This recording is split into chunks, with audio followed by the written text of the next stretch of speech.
music.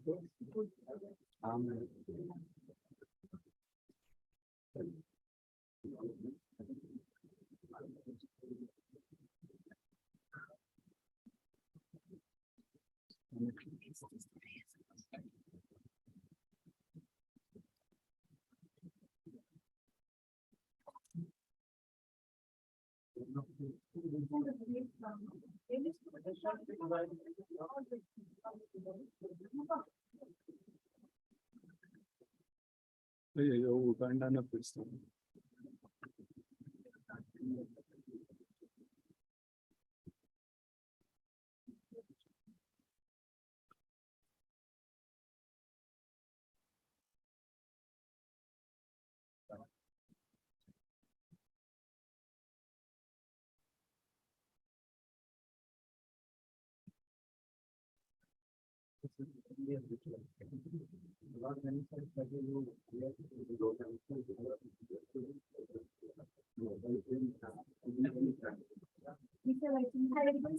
Stand up for the prayer song.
As the light destroys darkness, the same way knowledge destroys ignorance. We all got Ma Saraswati's blessings. While writing the Nata Shastra, our ancient scholar Bharat Ma might not have thought that the raga and bhava of his writings will last for a millennium. Now, I would like to call upon Shraddha, second year digital filmmaking, to perform the welcome dance.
Napa ni pa ni sa ga re da pa da ni sa ni pa ni sa ga re da pa da ni sa ni pa ni sa ga re da pa da ni sa ni pa ni sa ga re da pa da ni sa ni pa ni sa ga re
Thank you, Shraddha.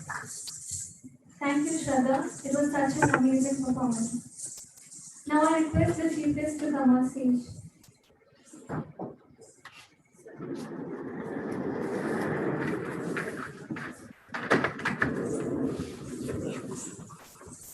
A man who's very energetic and ever 16, whose soul is always devoted to academics, and who has versatile knowledge in academics.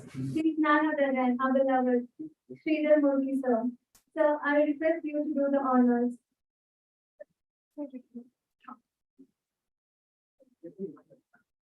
I also call upon Sujita ma'am to hand over the shawl.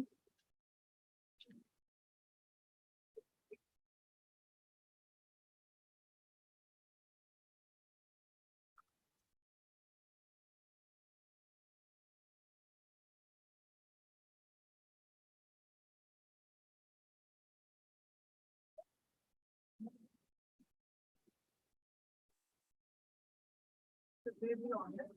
Yes.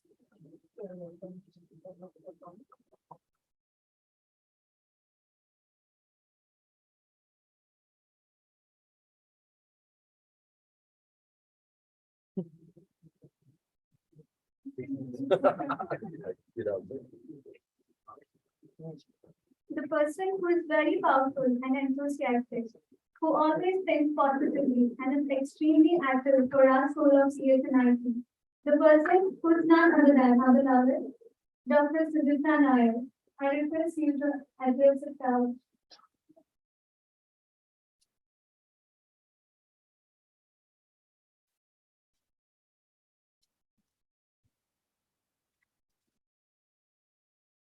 A very good morning. Guest of the day, Professor James Lopez, our academic director, Dr. Shivam sir, my faculty members, and all my guests. We have so many guest speakers or invited talks in our philosophy of so far. I think this is the first time we are having an international speaker who is speaking about stories. Though I am a technology person, and I was even we had a discussion with Dr. Shivam and Professor James, that we all think stories are only meant for arts or for students with animation. I teach design. We teach programming, but I feel story is part of our life. Because we start our life with stories as children, and when we even teach about website design, we make storybooks. And I tell students to create stories for even designing websites. So I think story become a very important part of our life. And we all watch movies and we read storybooks rather than the textbooks, because basically we human beings love stories. So I think Professor James Lopez today is going to give a different perspective from world cinema. I'm a person who watches lots of world cinema, and it's completely changed the perspective of how I look at the life. I don't look life in a very conventional way. So I believe today Professor James Lopez is also going to take you into a different scenario where it helps you to see the world, see your education in a different perspective from the theme of stories. Thank you all. I hope you will have a wonderful session today. And I take this opportunity to thank Professor James Lopez for visiting Yale University. And I do wish that you will have a wonderful time with my students and faculty. Thank you so much. Thank you. Thank you, ma'am. I would now like to call upon Peter Modi sir to share a few words on the workshop.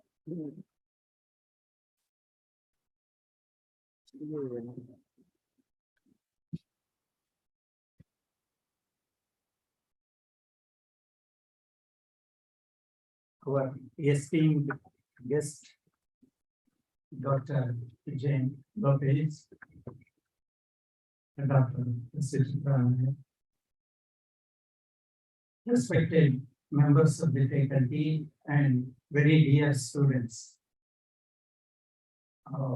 I was wonderstruck at the talent some of you have, so let us applaud to Shraddha for her excellent talent.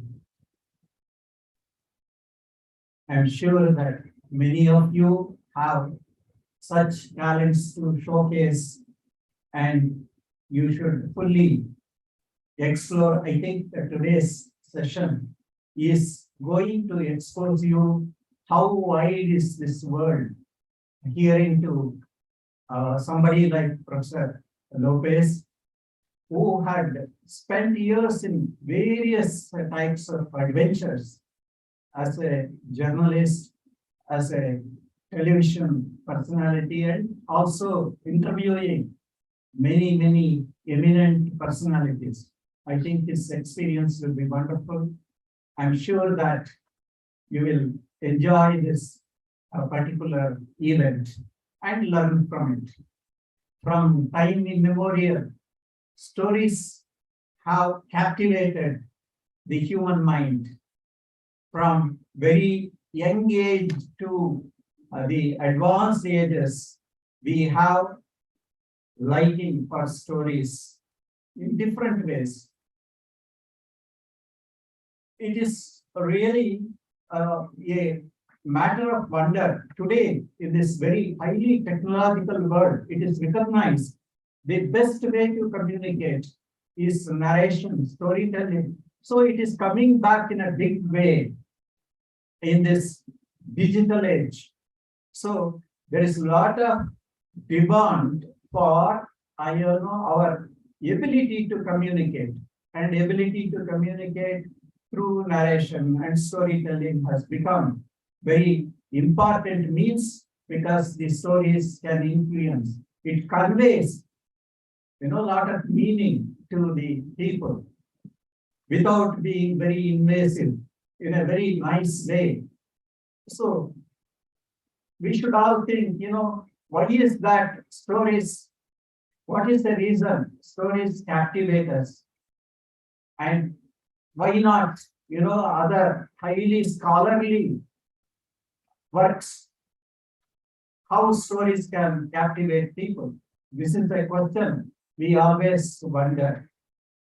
But if you look closely at the stories, you can always find three important components, three important organs, you can say, when you look at these stories. These stories, all the stories have a message. They tell about a principle in this cosmic design, principle in the life, which is so diverse. It tells about a truth.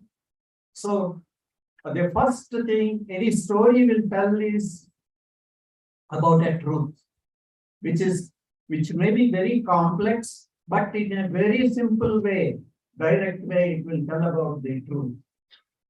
Secondly, stories also very innocuously tell us what is the path to reach the truth.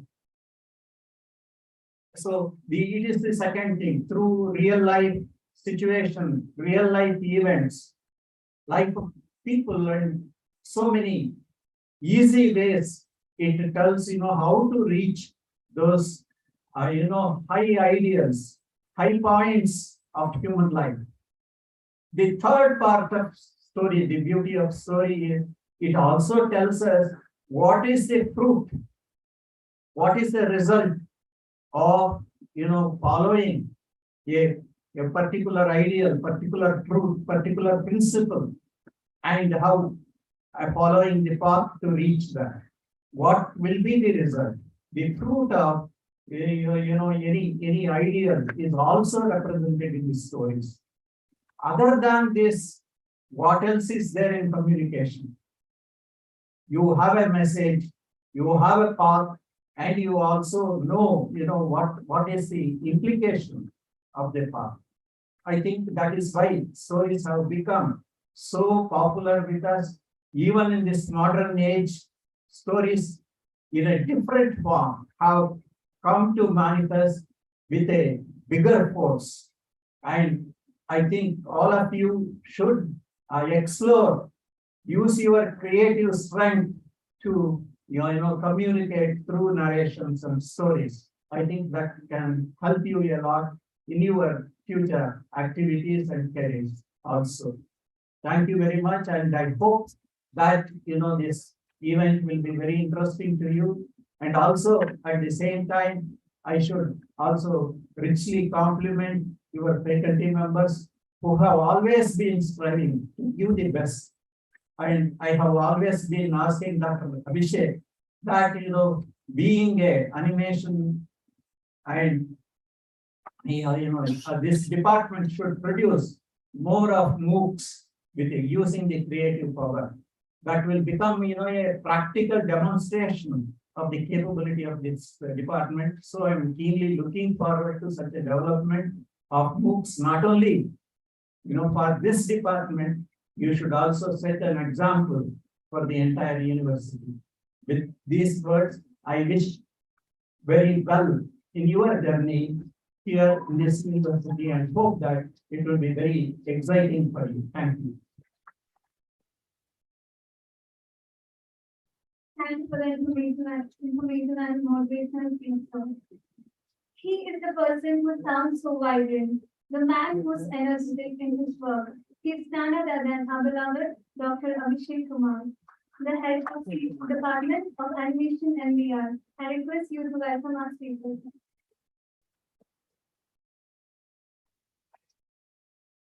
So very good morning to everyone. Once again, warm welcome to all of you as a participant. So come on time and join the session. And on behalf of JMU University, I would like to say my early thanks to Professor Jamie to give the precious time to us for our students to share his experience, a very great experience they're having, like as a friend, as a mentor, as a researcher. I'm working with the sir. Right now we are working on some Indian cinema perspective international, like how the South Indian cinema is emerging trend right now with respect to the Bollywood cinema. So that is some research which we will collaborate right now. And I would like to share some detail about Professor Jamie. So Professor Jamie Lopez is in the Department of Life Science Communication at University of Madrid, Spain. He worked as a journalist more than 25 years before joining the university. So sir having a really very rich experience as an industry expert, as a professor also. Sir has done the PhD about thesis into the narrative television commercial, where he measured psychological emotional reactions to the surprise. His interest in the analysis from a qualitative perspective, like psychologically, and quantitative digital software tools and analysis visual over there.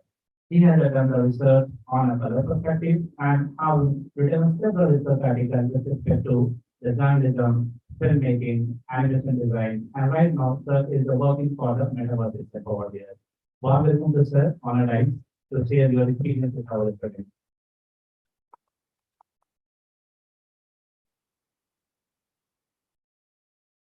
PPT. So PPT I'm connecting.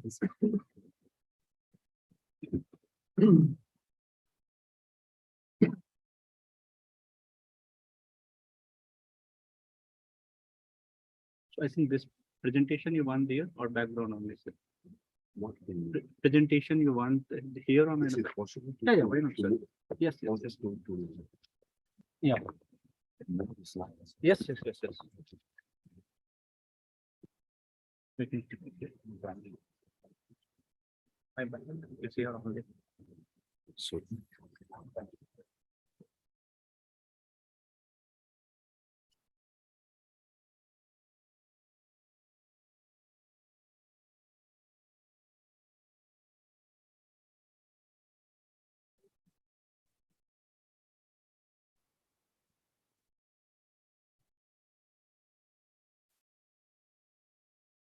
So, okay, sir. Thank you. Thank you, sir. very much. So So to we move can it, to move it, This this one, no? This one. Okay.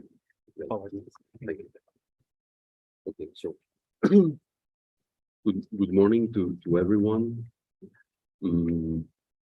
Okay, my name is Jaime Lopez, or James Lopez, if you want. I am from Spain. I work at the University Complutense of Madrid, which is the biggest university in Spain. And as it has been said, I have worked as a journalist for many years. I have also studied 4 years of medical studies in the best university of medical studies in Spain, too.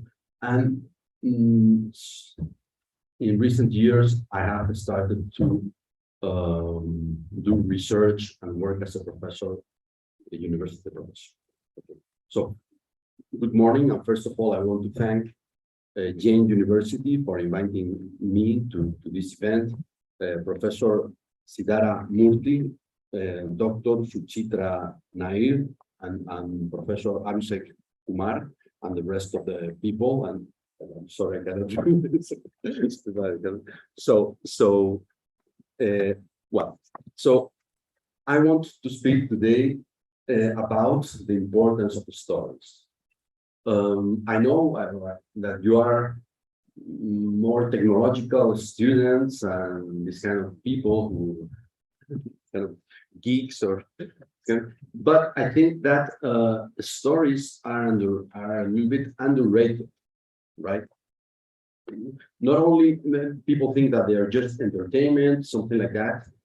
And so people think that to study stories is not so important. So I wanted just to point out some arguments about that. So I'm going to speak about first the importance of the stories and why to study them, and then I'm going to give some examples from a cinema perspective.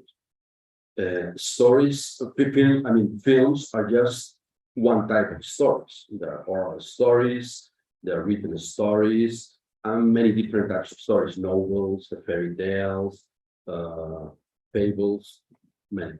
So films are only one type of stories. So why are stories important? So on April 15, 1912, the ocean liner Titanic sank, killing about 1,500 people. But 14 years earlier, in 1898, a novel titled Futility or the Wreck of Titan by Morgan Robertson was published. And there, this person was anticipating the sinking of the Titanic, right? Many of the data were very similar. For example, Titanic was 243 meters long, and Titan and Titanic was 269 meters long. So it was, and many other, it was about a very big boat that sank, right? The wreck of the Titan. Also on September 11th, 2001, there was a big attack against the Twin Towers in New York. But this story about, this event had also been anticipated. For example, we have here the movie Fight Club from two years before. Let me see.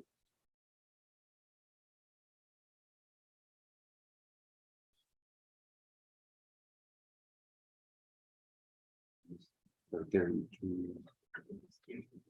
for example, it is linked to an internet. Yes, Sure, yeah. this could be Okay. This is fine. Okay. So then I put it down. Yes, sir. Yeah, After fine. using, we can Fine. just project. You want? No, this maybe Here. yeah, here. No, more. Yeah, here. Yes, fine. Yes.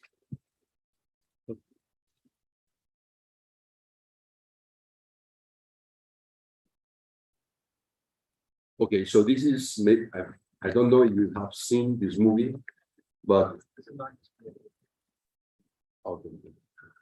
Then you could hear. Okay. Okay.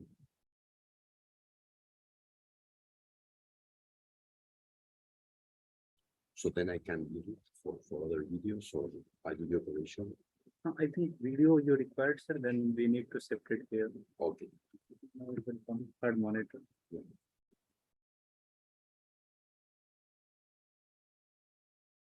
Okay, you want this one here also. And this is the same. No, it's okay. I can. This bottom. Very sincere.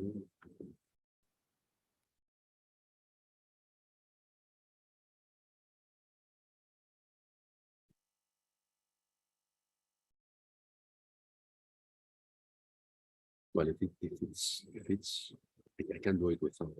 It will happen. Just a minute. Okay. It's,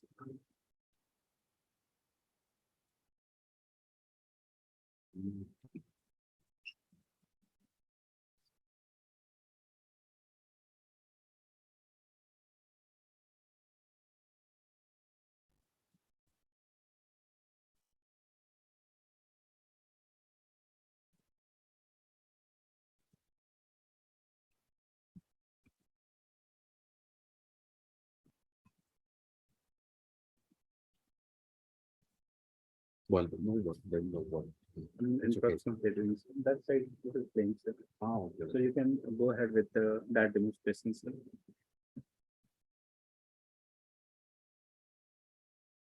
Just wait for a while. There is technical glitch here.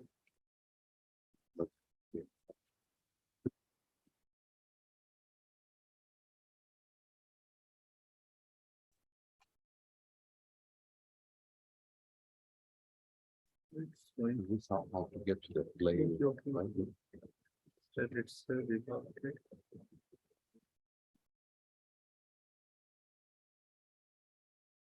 But No, that's not perfect. So now what would be here? That would be displayed here. Okay, sir. Okay. Actually, 3 monitor. That's a problem. Let me see if I know if I know how to do it. Okay. No, just to see you. This is the end of the movie. If you have not seen it, this is one of the most important movies in recent American cinema.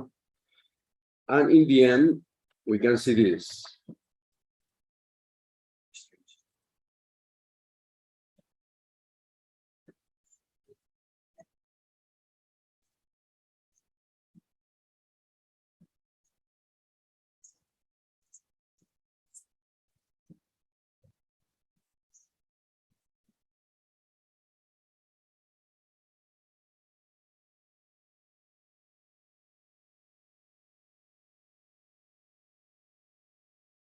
Okay, so as you see here, no,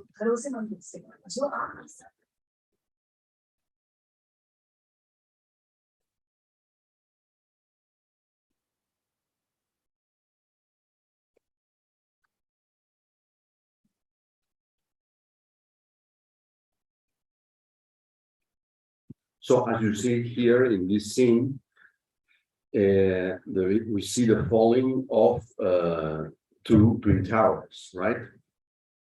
Also, this is a Spanish comic book. In English, they're called Mort and Phil, about two detectives. It's on comedic. And here in 1993, the writer and author of this comic book also imagined that a plane crashed against the twin towers. Of course, this you know, this author, he also puts in the background very strange and different things that usually animals or mice doing the strange things, right? So what can we think about this? What do they mean? Well, one possible explanation about the stories and imagination and novels and fiction is that they serve to explore possibilities in reality that have not occurred in real life, but could occur. And by imagining them, we can begin to see how to deal with them. This is also a recent theory for dreams. As you know, dreams, there are many theories about what do they mean, or, Freud, for example, said it was it reflected the desires of the dreamer. But recently, also people are saying that it could be a little bit like fictional stories, that there is exploring realities just to be able to face it if they have it. Also, stories can help us to cope with dramatic situations. One example, we have it in the siege of Sarajevo. Sarajevo is the capital of Bosnia, and in the 90s, there was a very bad war, right? And there were snipers in the hills surrounding the city of Sarajevo that killed people in the street. People were crossing the streets, and from the surrounding hills, they killed the people, right? Sometimes they stayed there for days because nobody dared to reach and grab them and bury them, right? But I don't know if you know this man. He's John Cleese.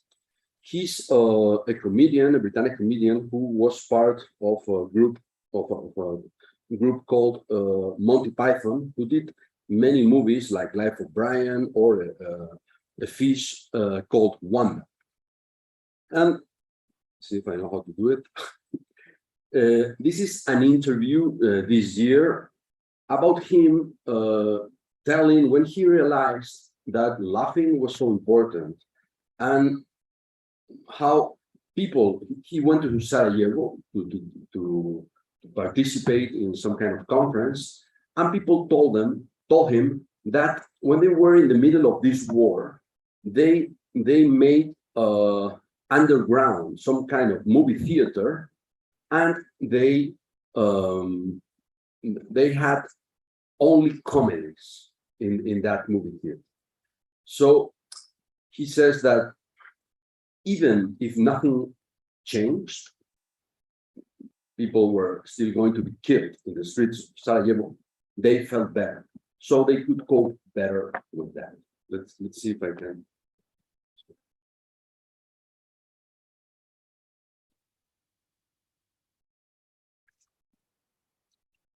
So,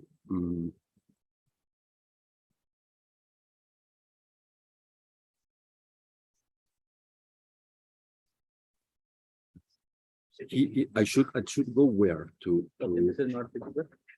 to this place. Oh, yes, let's move it from there. Okay. Yes, so yeah, it's in the point. So yes. It always makes me feel good. Because laughter's good, you know? I tell you when I realized this, I was at the Sarajevo Film Festival. And they were talking about the period when they were under siege, you know, the Serbs up in the hills, because Sarajevo's in a valley. They were lobbing shells down and they had snipers, telescopic, you know, shooting people crossing the street. And what they did was, they found an underground garage and they converted it into a cinema. And when it got dark, they would all go to this cinema and watch comedy films. A lot of Monty Python they told me, but a lot of comedy films. And by the end, when they left the cinema, they felt better. Now, nothing had changed. You see what I mean? Nothing had changed, but they felt better. They could cope with it better. And that's when they told me that. I suddenly realized that laughter really helps us. It takes us to a part of our mind where we're probably healthier than we are at any other time. And it's this thing about laughing at yourself. I'm not so sure that the works would ever laugh at themselves, no matter how hilarious they are. When Monty Python originally ran from 1968 to 69 to 73 or 4, and then we started making movies. right, and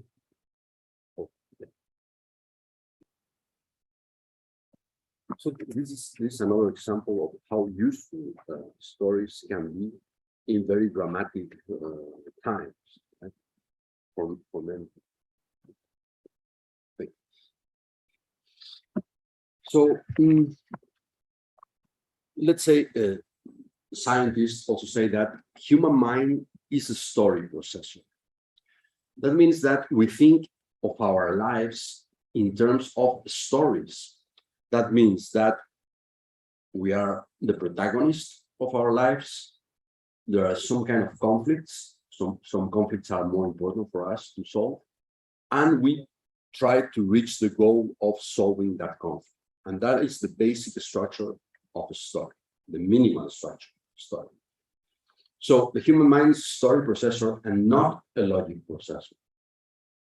Everyone loves a good story. Every culture bathes its children in a story, in the stories. So why are stories important for scientists? Okay, stories make us have feelings and emotions. Feelings and emotions are at the core of generating culture and civilization. And by culture and civilization, I mean not only arts or entertainment or some kind of things, but also mathematics or medicines, etc. Everything produced by the man is regarded as culture. For example, Aristotle made differentiate between nature and culture, he said that if you take an apple from a tree and you put the apple inside the earth, in some time you will have an apple tree. But so that is nature. But if you get a sofa and you put it underneath the earth, no matter how long you wait for, you will not have another sofa coming out from the earth. So that's how Aristotle explained the difference between nature and culture. So feelings, emotions lead to cultures and civilization. So in this sense, stories are at the core of culture. Of course, you have rational thinking too, but the motivation comes from feelings and emotions. Right? How do neuroscientists explain this path from stories and feelings, let's say, to culture? Well, there is something called homeostasis, which means that our body is regulated to be in some kind of equilibrium, right? So this very famous neuroscientist, Antonio Damasio, maybe you know him, in his book, The Strange Order of Things, he's from Portugal, but he lives in the United States for many years. He says, feelings are the mental expressions of homeostasis.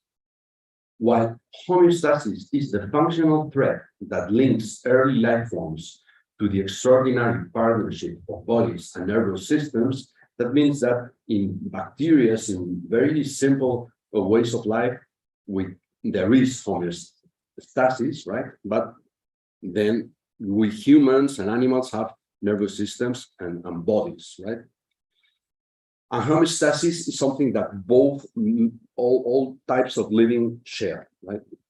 Like I said, that partnership is responsible for the emergence of conscious feeling minds that are in turn responsible for what is more distinctive about humanity, cultures and civilizations.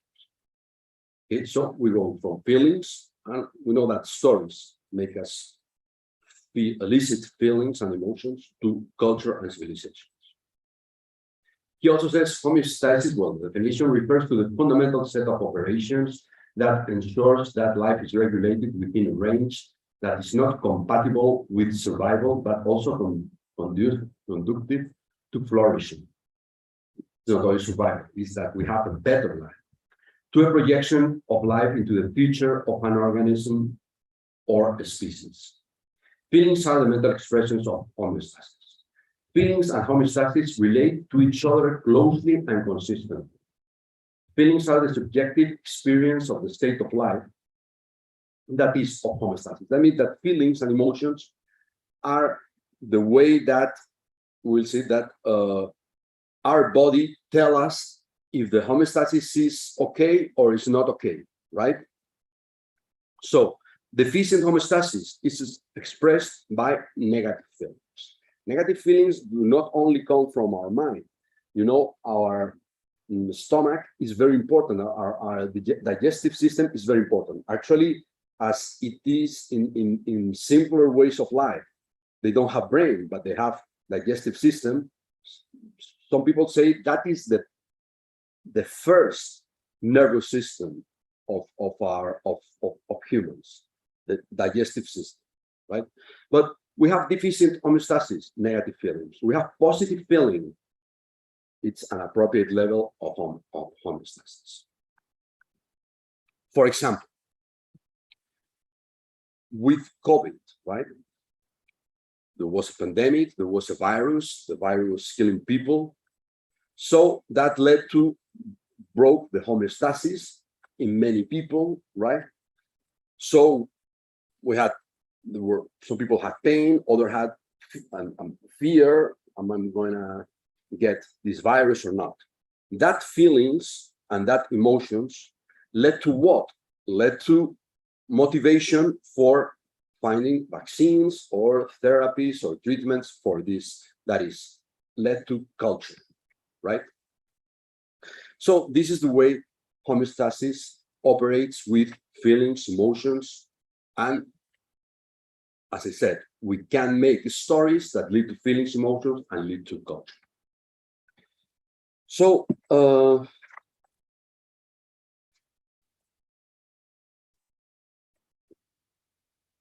all human societies have told stories to themselves and have kept certain stories as more important, right, than others. For example, in Indian society or Indian societies, we have the Vedas. In Western societies, we have the Bible, or we have the epics like Mahabharata, Ramayana, or we have the Iliad and the Odyssey as seminal epics from the Western world, right? So what do these stories, these very important stories for a society, what are the stories that are usually kept and told to the next generation? In general, we may think that there are the stories about the origins. But what do I mean by origins? The origins of the world, of the universe. No? These are stories that are kept, are deemed important.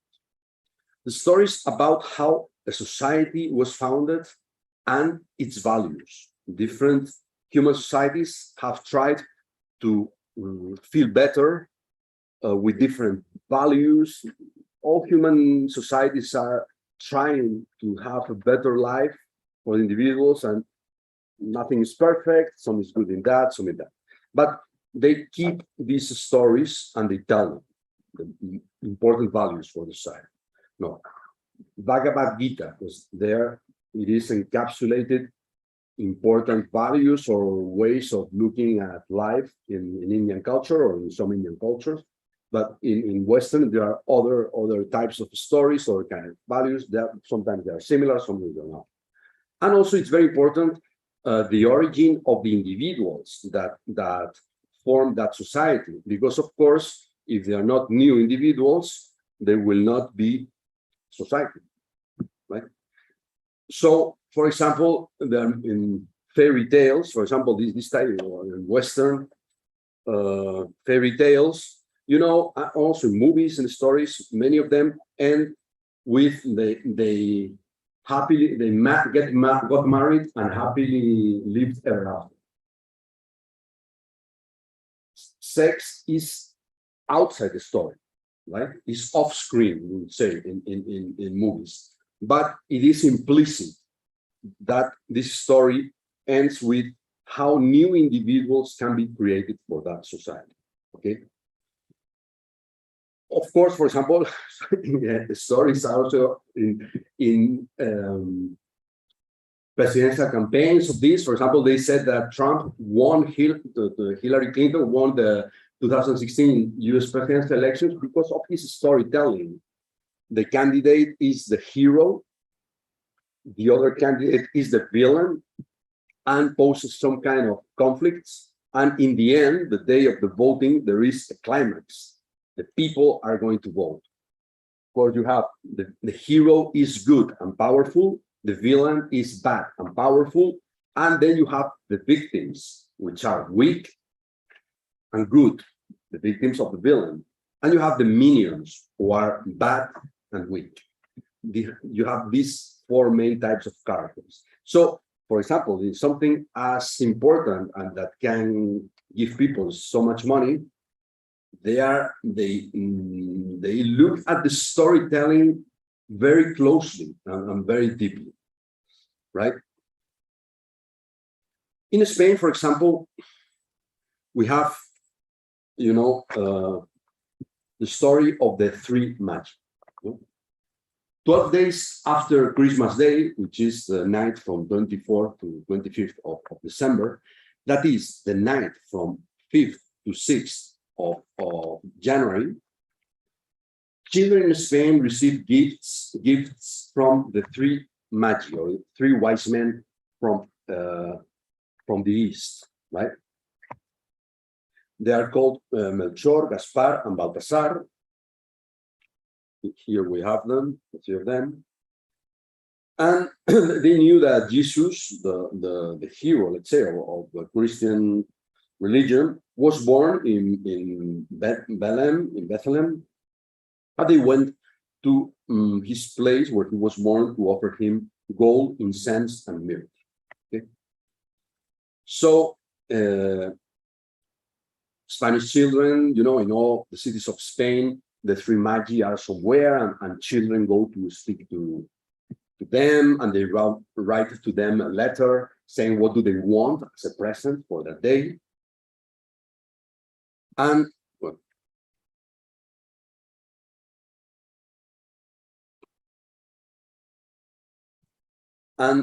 on that night from 5 to 6, they have the presents. Okay. So the thing is, many people say, for example, you can hear it about Bollywood films. They are not true, right? They are fiction, so they are not important. Okay. So, for example, there is a whole field of films that are called realistic because they are more with realism, things that really happen. While, for example, you have Bollywood films of these blockbusters from the South India, right now, that they are very, they are fantasy, right? Heroes that make something that is completely impossible and this. But the similar thing happens here. Everybody knows, of course, that the three magi are actually the parents of the children who are buying and putting the presents there.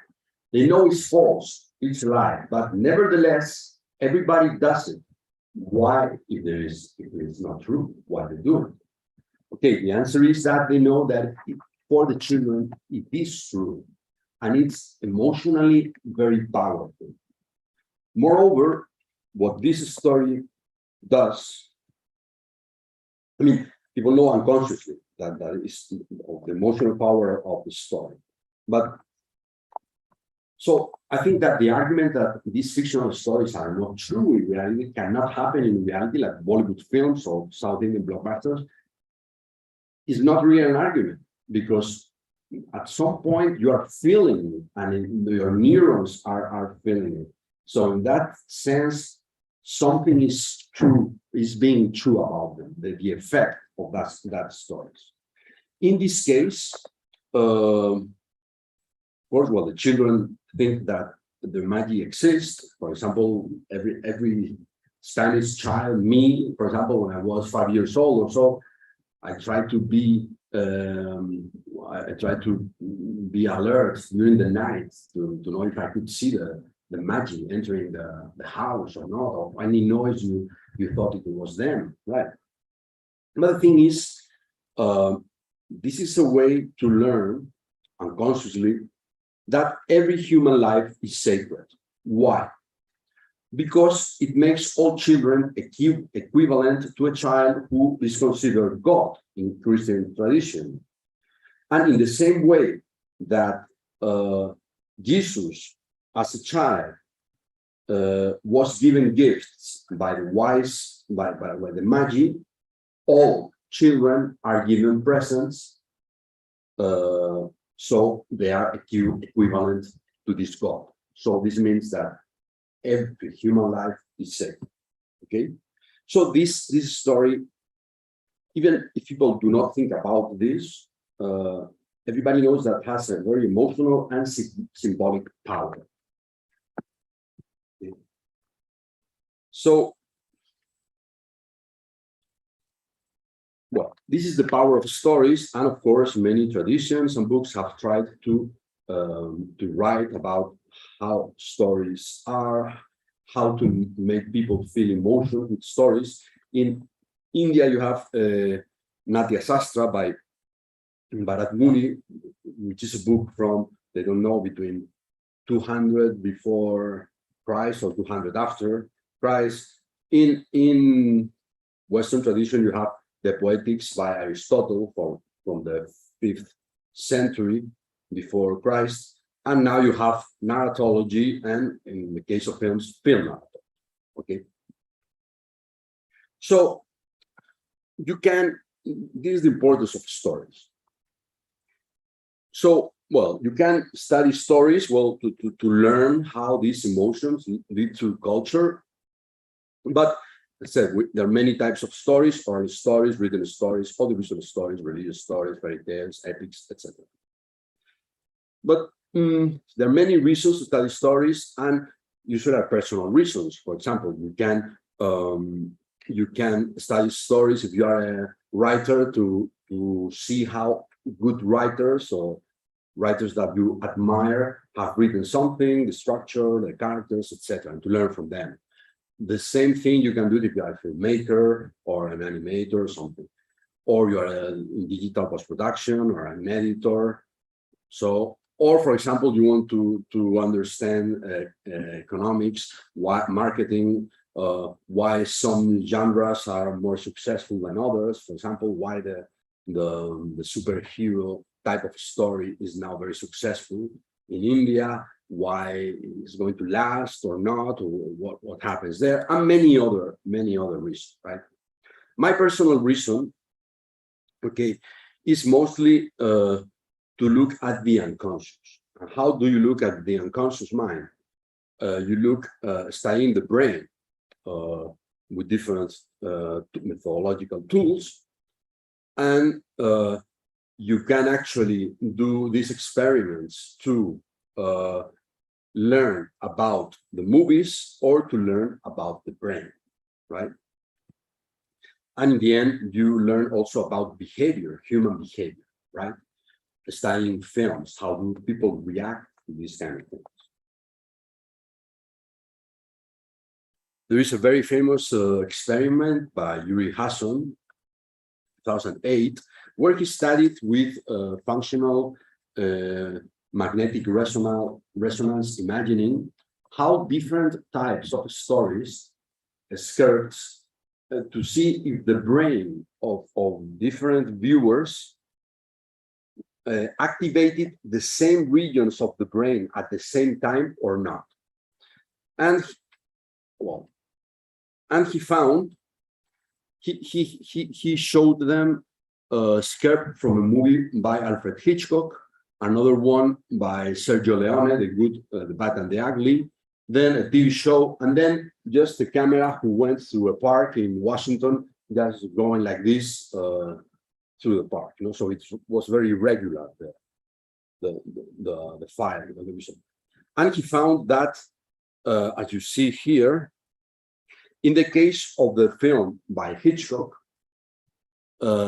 there was a very strong correlation among the places in the brain that were activated in all of the viewers. In the movie by Sergio Leone, it was less, right? Then in the TV show, less, and in this video in the park was almost no correlation. So you may think that, as he says, Hitchcock was able to orchestrate the response of so many different brain regions. So why? How did he do it? Well, this is very interesting. No?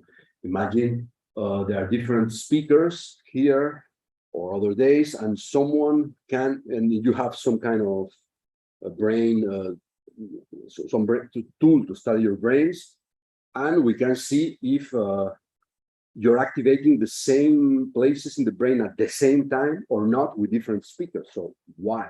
Or maybe telling stories. I tell you, different people tell you the story of Ramayana, in the short version.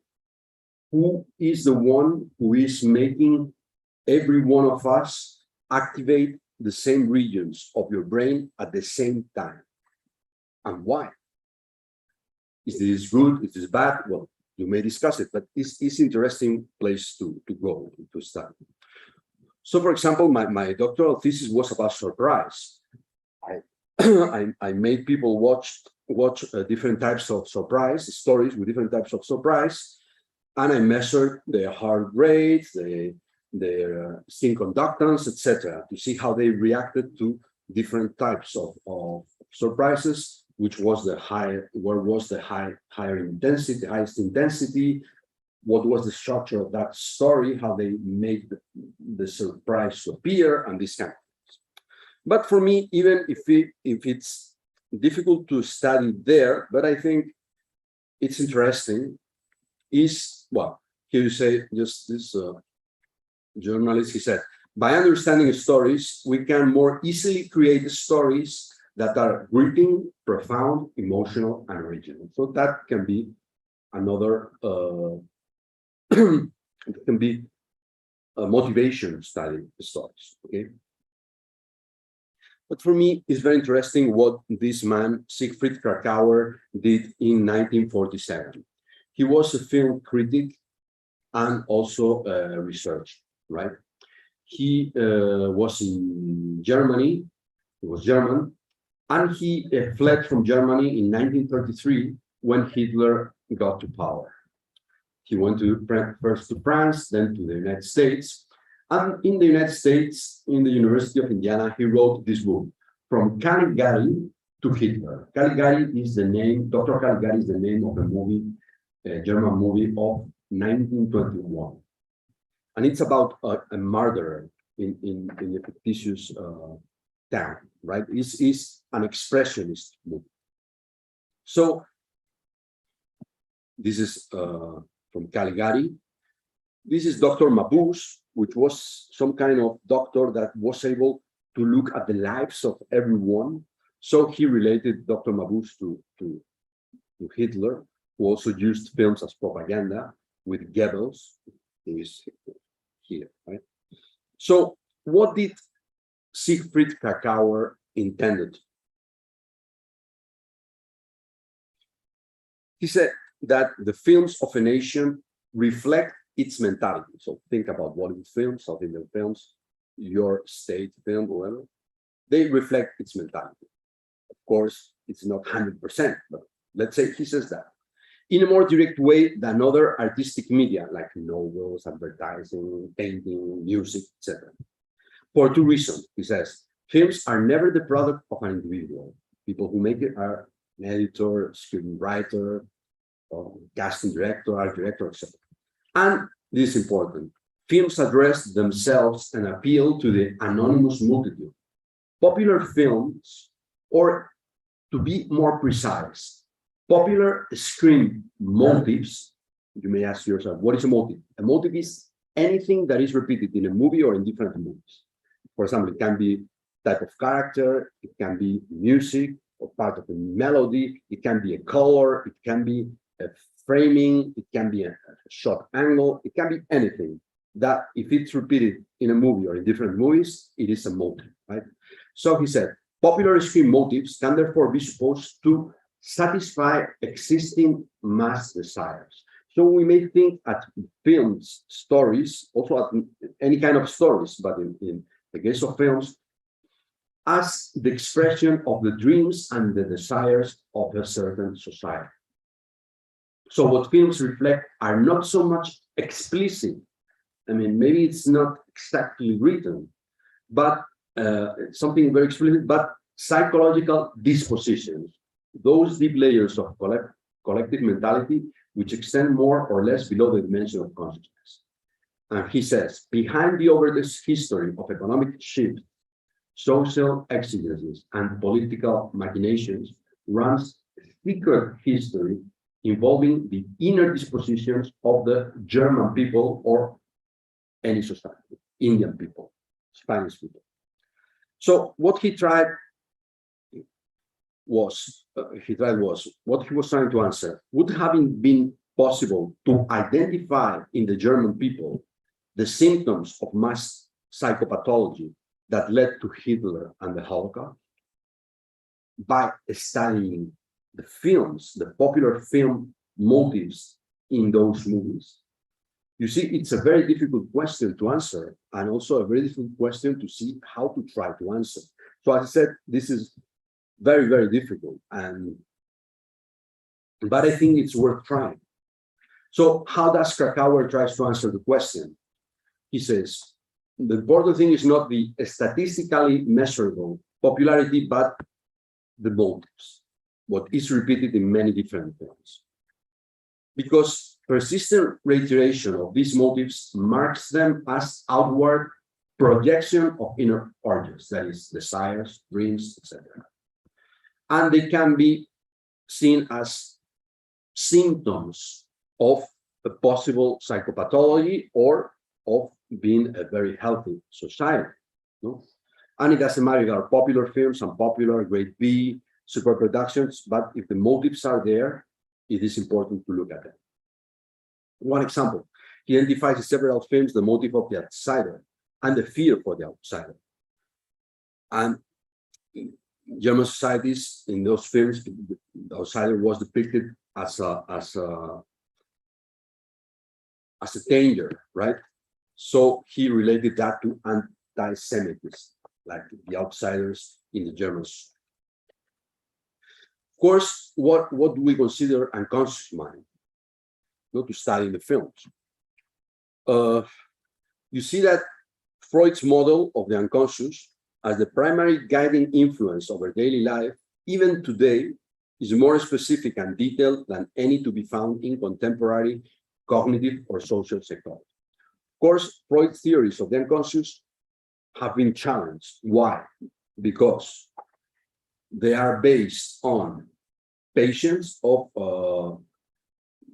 psychopathological people with psychopathologies, and also because they're not empirical studies. They are based on only his patients, which are not many patients, not many people. They're not empirical studies. But nevertheless, cognitive psychology and social psychology think that right now it is the most detailed way of looking at it. He talked about the conscious mind, the pre-conscious mind. Conscious mind is what you now have in your consciousness. Pre-conscious mind means that it's very easy for you to get it to the conscious mind. For example, if to some of you, I ask you your name, very easily you're going to answer, my name is that. So that was in the pre-conscious mind. And then is the unconscious mind, the proper unconscious mind, which is something that is very deep, repressed, but in dreams, in daydreaming, in fantasies, in imagination, it tried to go up, to try, let's say, to solve it. Those things that were very traumatic sometimes, and it is repressed because we do not want to have it in our conscious mind, but in dreams and stories, they get out. So let's see some world cinema examples of this type of studies of the unconscious. Okay, I'm going to show you some skirts from some movies, American movies. I'm going to base it on American movies, which, as you know, is maybe the most important in the world, even at least since the beginning of the First World War, when the French movies were more important. Of course, in places like India and Japan, Japanese and Indian movies are very important, even more important in terms of people going to watch films. But in general, we can say that American movies are way of making movies have been influential all over the world since First World War II. So I'm going to show you some scripts, and I'm going to ask you a question. This is the movie. I mean, there are different modes of storytelling in terms of how they make, the movies, we don't watch them consciously, but it is our unconscious mind who is watching the movie. So we are following a path that the movie is telling us to follow, and we do it without noticing. So in the unconscious mind, we're going to follow this path to reach some kind of destiny. This destiny can be of one type or of different types. This is what is called the classical mode of storytelling in American movies. This is Stagecoach from 1931. This is the end of it. Sorry for the spoiler, but this is, they are going in a stagecoach, several passengers. This is the hero called Ringo, and he gets to the town after some fights with the Indians. And so when they get to this place, he has to kill the people who killed his father. And then he will get married with his girlfriend. But before, he has to kill these people. So Let me. Yeah.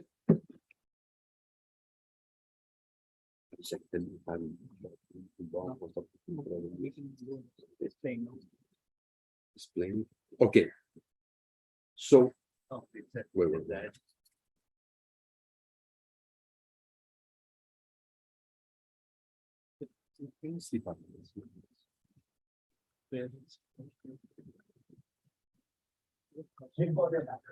I think this free burnout session by Taylor, where we will guide you step by step on how to make a transition to a role in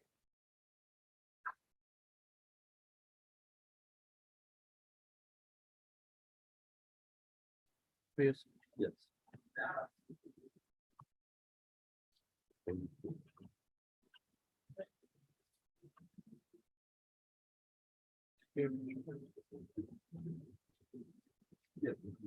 Slate. Yeah. Yes. I asked you to marry me.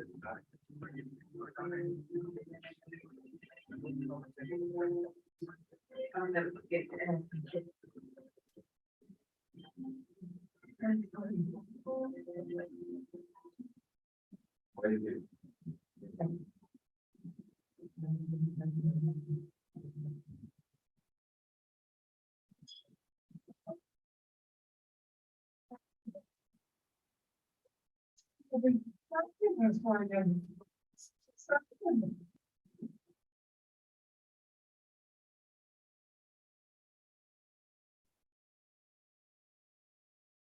Take that shotgun, look. You don't take it in a belly if you don't get out of my way. I'll have you in there for a minute. Pretty if you step outside of that shotgun.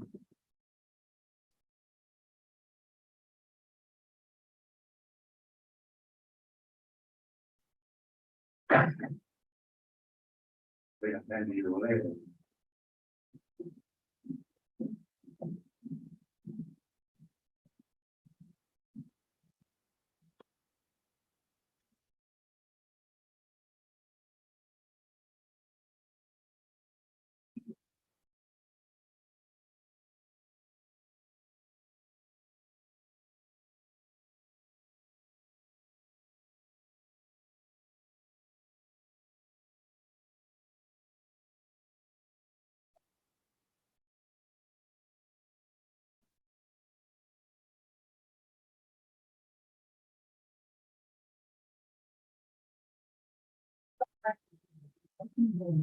You're welcome.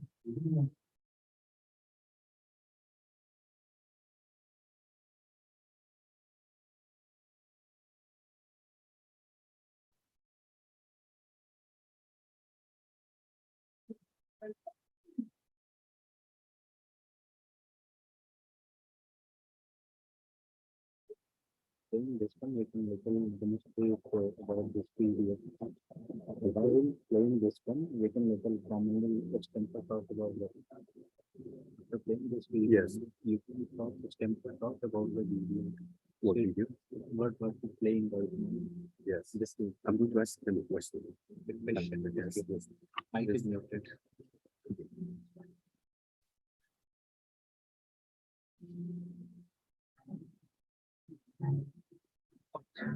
So I want to focus on what's going to happen right now. Because my question is going to be, what is metaphorically happened in the last images I'm going to show? This video, Yes, I can. you want to see video? Yeah. Or image? Yeah, no, we'll see it. Yeah. Video only. Oh, Yeah. yeah. Next.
Okay, so so what has metaphorically happened in these last shots?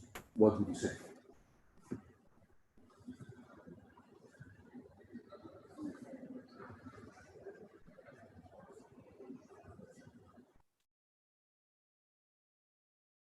Can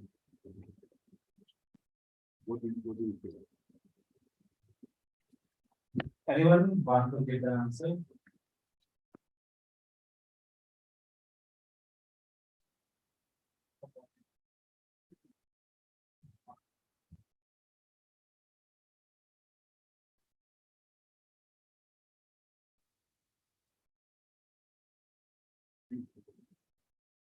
What do you think?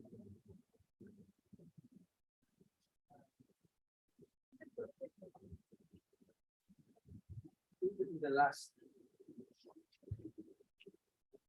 what has happened from let's say back, but very substantial.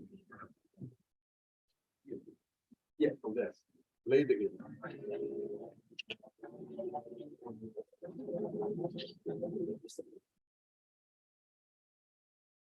I think we tricked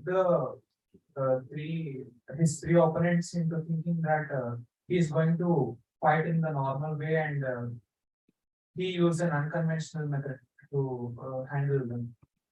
To attack.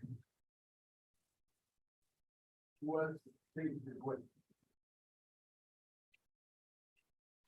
Anyone from the audience?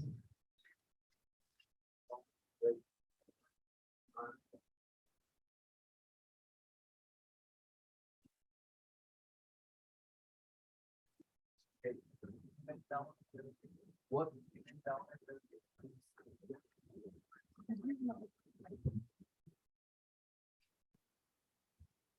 He went down in dirty to kill them.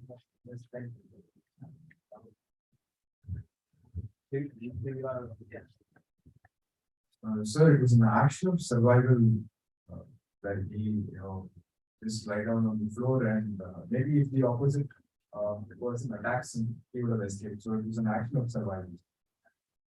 but I said metaphor. Of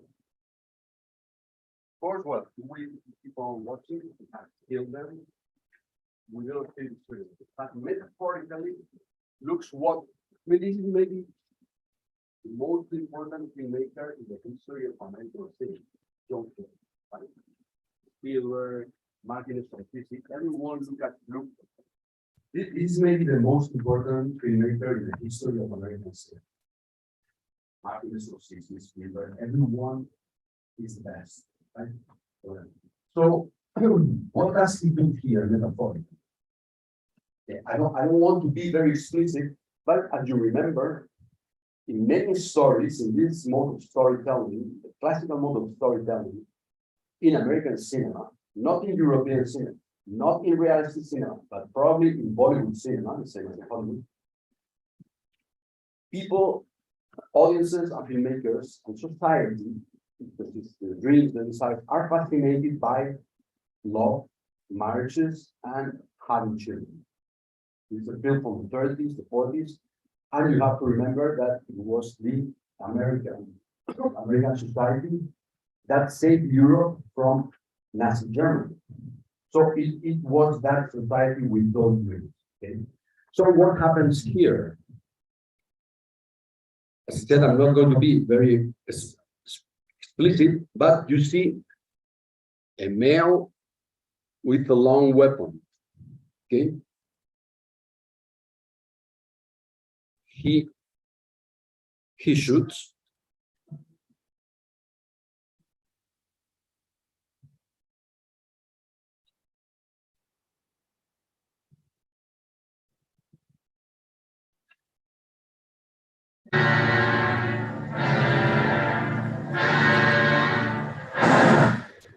What would you expect to be in the reverse shot or reverse shot, right? Everyone would expect to see the villains being killed. And you have said that he all of you know that's called.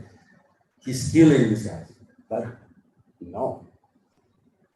Literally, explicitly, we do not see that. He has an own weapon, shoots, And what do we see in the next shot? his girlfriend.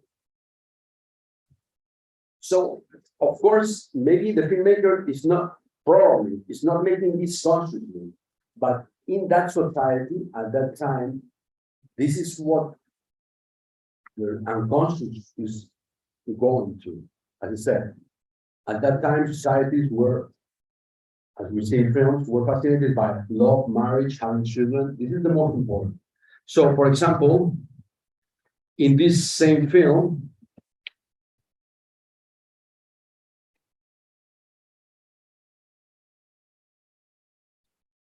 what do we see in the middle, in the very middle of midpoint of the film? I'm not going to put it, but you see there is a baby is being born, right? So that gives you the importance of what I said. What is the hero? What are audiences fascinated at that time? Actually, that is him. Usually stories, there are two types of stories, basically. There is a subject and an object of desire. This is very simple type of story. The subject, there is some kind of conflict here in the beginning, and so the subject, the protagonist, wants to reach something or avoid something. But in the symbolic stories, like American film stories and Bollywood stories, there is what is called a sender. So the sender is a father figure, usually, if we are looking at the protagonist who is a male protagonist, which is been mostly in cinema, but now we are more and more, there are females who are being the protagonist, or more filmmakers are female. So we are looking better what are the conflicts in females. Of course, before it was also there, but I'm going to focus here on male protagonists. You have a sender who is a father figure. Why? Because the male has to become some kind of father in the end of the life of the story. The story is making to the viewers go through this path. The object of desire is usually a woman. The same, have in mind this. They are fascinated by love, marriage, and children, okay?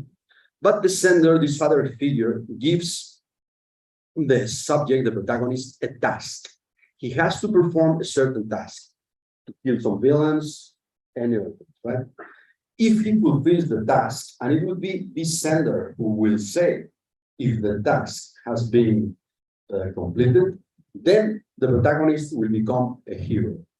And then, and only then, the protagonist as a hero will get access to the object of desire program, right? So this is in Hollywood movies, and I think also in Bollywood movies, at least in many Bollywood movies. Have the subject, have object of desire, that for the baby is the mother. The baby, if it's girl or boy, doesn't matter. The object of desire is the mother. But now I'm going to focus on the male protagonist. We have the sender, which is the father figure, gives a task.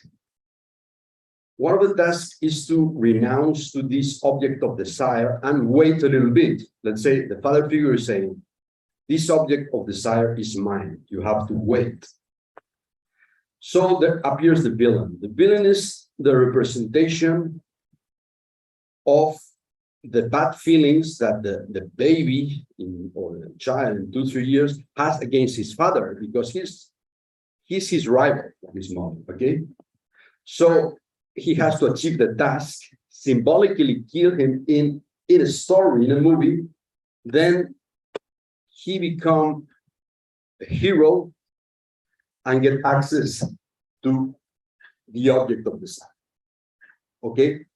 This is, as I said, in Indian movies, American movies, of course, and in European movies, not so much. The figure of the sender, that is why European movies are not so powerful as American movies or as Bollywood movies. But there is, as I said, there is another type of hero, which is the one that does not, that his task is to renounce to the object of desire. As we saw in the previous slide, the baby has to renounce to become the lover of the mother, let's say, symbolically, and wait until he's sexually active or mature in order to get another similar object of desire, his girlfriend. Right? So another type of hero we find in stories are the ones that renounce to object of desire. Also, for example, in the Christianity, the hero of Christian religion is Jesus, who let himself be killed and renounces to life. So this is another type of hero. Well, this is the.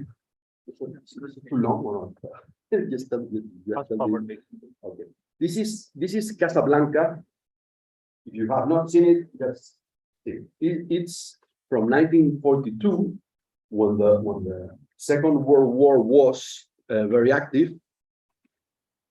And here what we have is, this is the protagonist, Rick.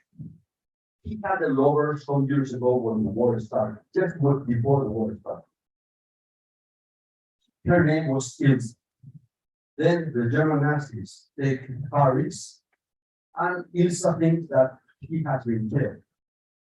So he marries another man, who is the leader of the resistance against Hitler, right?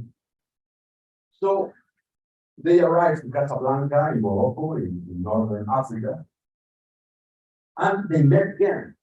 They didn't know of each other, and also Ilse thought he had died.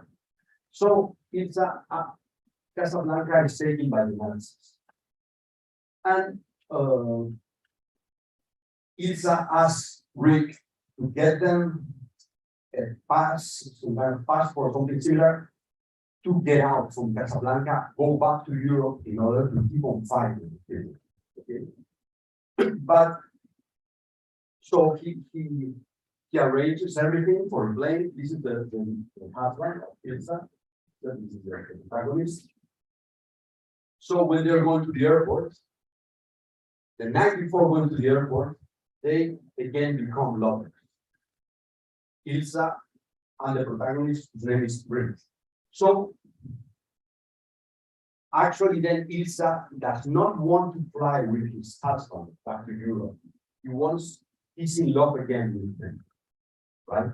So what happens? This is a very famous scene in Western movies. Well, you have your man go with the black off. Definitely, Rick. Everything you said. Prime Minister does those nuggets, you put it on the thing. Yes, sir. Yes, sir. Don't mind, you fill in the names, that'll make it even more efficient. Do you think of everything, that's so? The names of Mr. and Mrs. Victor Rathbone. So now have this. The names of the people who are going in the plane are Mr. and Mrs. Laston. I mean, both husband and his wife, but actually she thought she was not going to include her in the end in the plane, but he's doing it. I'm saying you can find it safely away. You said a great number of things. You said I would do, thank you for both. Well, I've done a lot of it since then, and it all adds up to one thing. You're getting on that plane with Victor where you belong. You've got to listen. Got any idea what you got to look forward to if you stay with? 9 chances out of 10, you both wind up at a concentration camp in absolute. I'm afraid Major Slaughter would insist. I'm saying because of the truth. Inside of it, we both know you belong with Victor. His work is that keeps him going. That plane leaves the ground and you'll not let him look better. Maybe not today, maybe not tomorrow, but soon the rest of your life. What about us? Oh, we have had to. We didn't have to. We lost it. We became a Casablanca. We got it back. Never. I got a job too. But I'm going you can't follow. I got to do you can't be any part of it. Because I know that being noble, it doesn't take much to see that the problem that 3 little people don't know how to develop beings in this crazy world. Someday you understand it. Well, you see, what he does is that he renounces the object of desire. And doing that, he's following the path of unconsciously renouncing to incest, but the baby, as I said, the baby deep inside our mind is making the same path and has the mother figure in the mind. So he's doing that and renouncing to that, he becomes a hero. So we may see two types of heroes. And this is very clear in one of the most famous Indian movies of all times.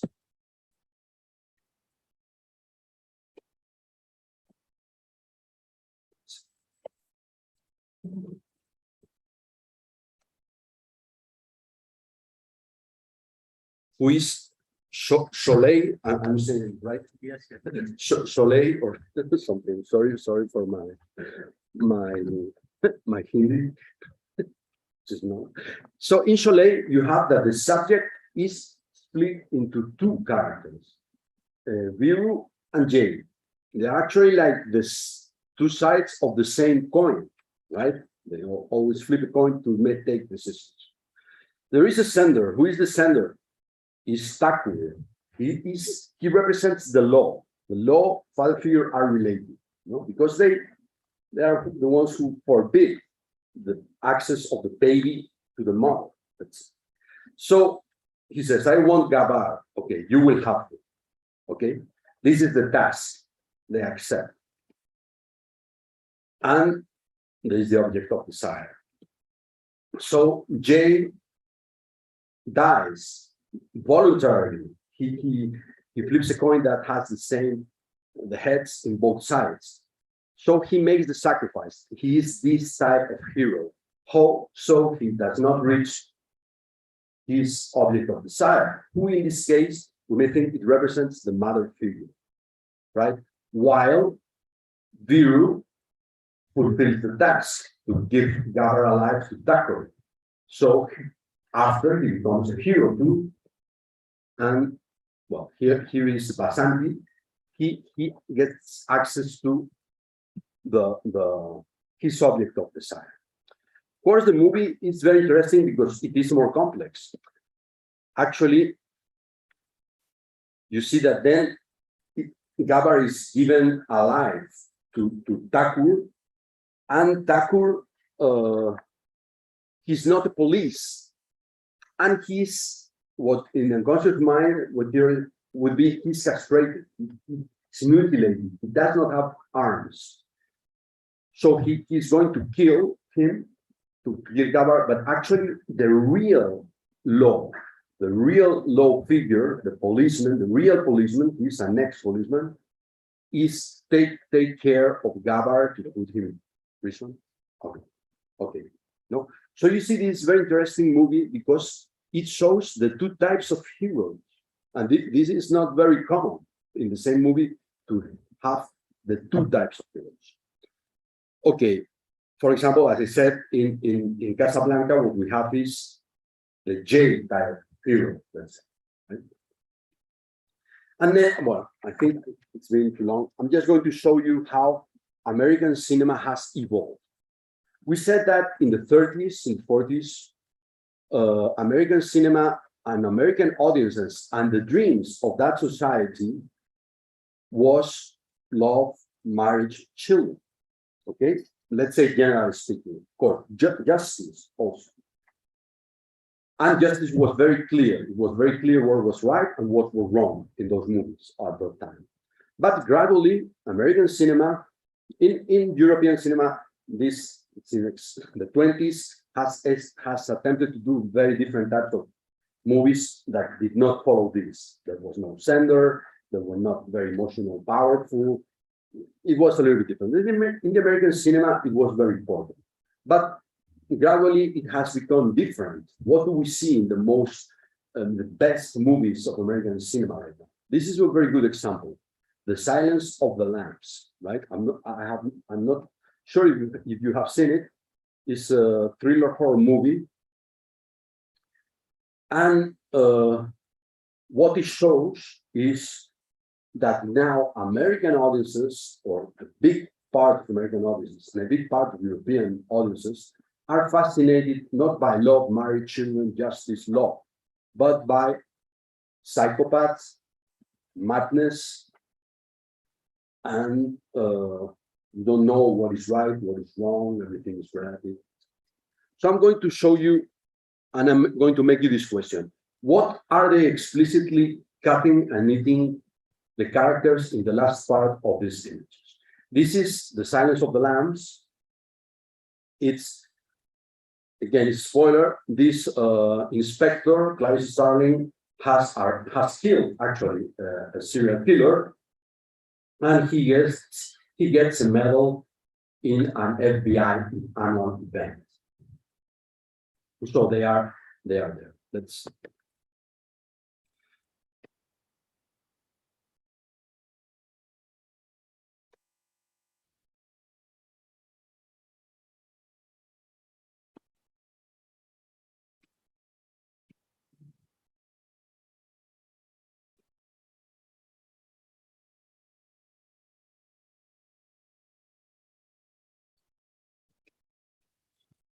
Okay. So again, my question is, what are they explicitly cutting and eating in the last images of this brief skirt? What are they cutting and eating in those images?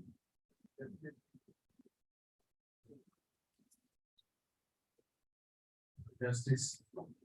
Justice.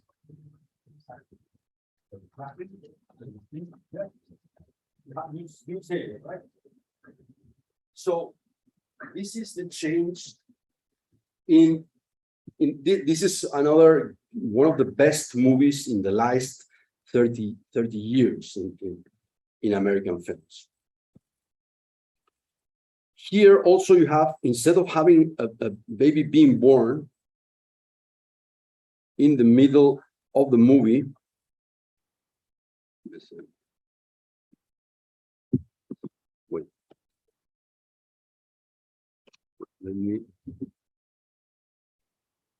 well, this is the movie I say, well, Cutting and Eating Justice. This is a movie about a psychopath who is a cannibal, right? So this is consistent. It's not just, it's consistent with the movie that they're cutting and eating the justice.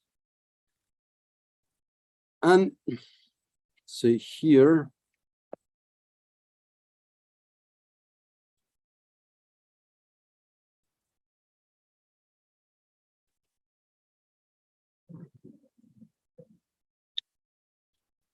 this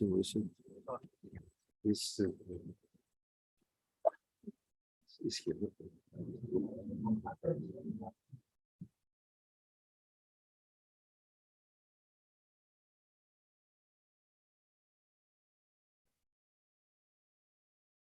What is in the middle of this movie? Instead of having a baby being born, and we're going to see at some point in many of the movies, also body movies, there's not that baby, these kind of things, because this will fascinate the audience unconsciously. Here we have a very different thing. This is an autopsy, and this inspector is going to do this autopsy. So they have a corpse. They're analyzing the corpse. Let me see.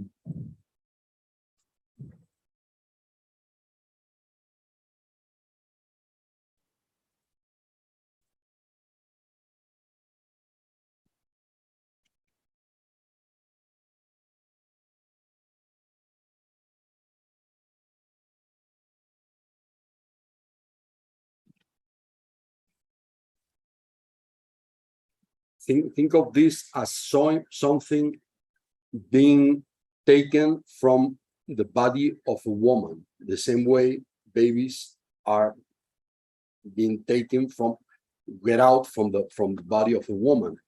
So instead of having a baby getting out of the body of a woman, we have this an uncanny delivery or uncanny birth, right? In terms of this. So, well, I think I'm going to finish here.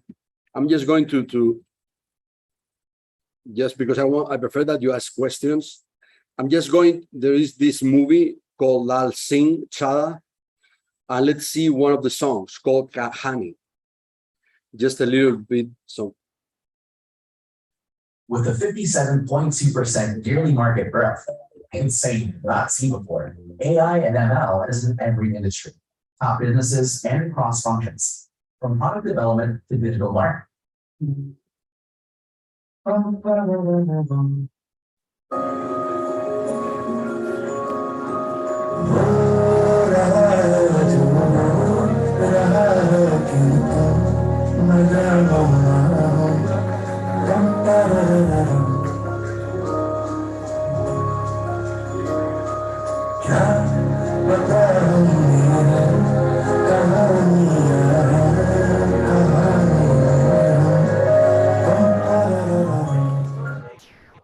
Well, so.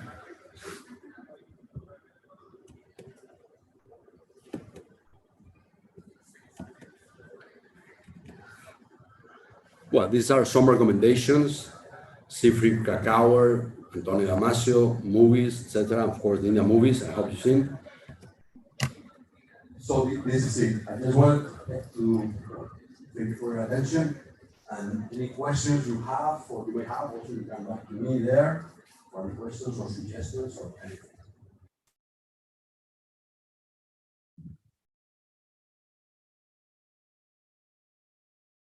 Anyone has any question? Dear student, anyone having any question? Because this is related to storytelling and definitely in first semester and second semester, you have some subject related to the same. And end of the day, while we're talking about our research and development, definitely these are important factors that have discussed today. So anyone having any more question, you can feel free to ask it. Any question, dear? Okay. So, after.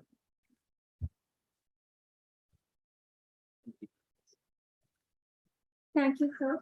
It was very informative session. You enlightened us about stories and how it's related to contemporary film, the origin of story, its evolution process, and adaptation in film.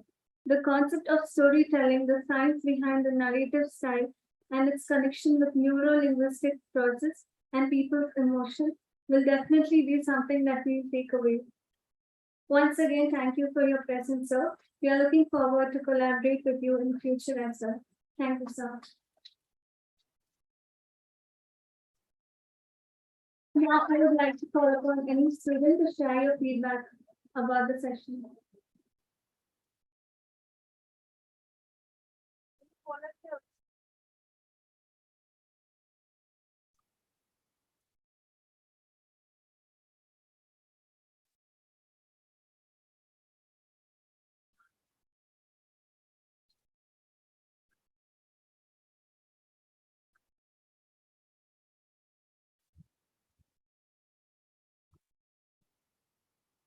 Hello, everyone. Hello, sir. First of all, I genuinely love this session, sir. Thank you so much. It was very much informative for me. It gave me some other perspective to analyze and also visualize a story. So thank you so much. And for sure, I will apply some of these, and also I will choose some of the detailing which you mentioned in the importance of the story. And as I love those world cinema examples, and for sure I will look into that cinema. So thank you so much, sir.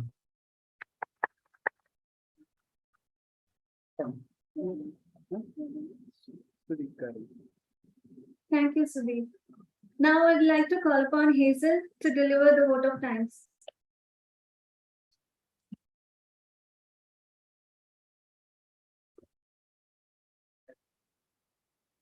Good afternoon, everyone. I, Hazel Castellino, take immense pleasure in expressing a word of thanks on behalf of Jain School of CS&IT and Department of Animation and VR. First, I would like to thank our chief guest, Professor Amy Lopez, for sharing his insightful knowledge and experiences with us. I'm sure each and everyone here present found a new perspective about stories. Once again, thank you, sir. I would like to thank our Honorable Chancellor, Dr. Chandraj Roshan, our Vice Chancellor, Dr. Raj Singh, our Director, Dr. Dinesh Nilkant, our Registrar, Krishnan Sir, our Academic Director, Dr. Sridhar Murthy, Dr. Suchitra Nair, Head School of CS and IT, Dr. Abhishek Kumar, Head Department of Animation and VR, our Academic Coordinator, Professor Bhavna Shivasan. Also, I would like to thank all our coordinators, professors, academic coordinators, faculty members, our IT support tech team, and our administration officers. Also, thanks to Tunista Forum. Lastly, I would like to thank all the participants present here for showing your keen interest towards this workshop. Also, I would like to thank all the members present directly or indirectly who supported in making this event a grand success. Once again, thank you all. Thank you, Hazel. Thank you everyone for your presence. This is After Nizam signing off the session.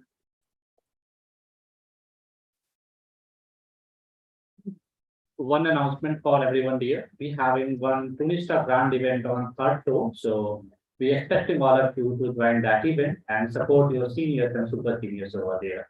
So again, thank you. And once again, I would like to say thanks to Professor Lopez, because non-native English speaker as an stylist, definitely the systems how he delivered that was a really very superb. I hope all be able to understand the newer perspective of cinema. That will definitely help you for research and development point of view, where we are little lacking as a graduation student. So once again, thank you everyone, and let's go to the 3rd floor and join the Tunista grand event. Thank you everyone.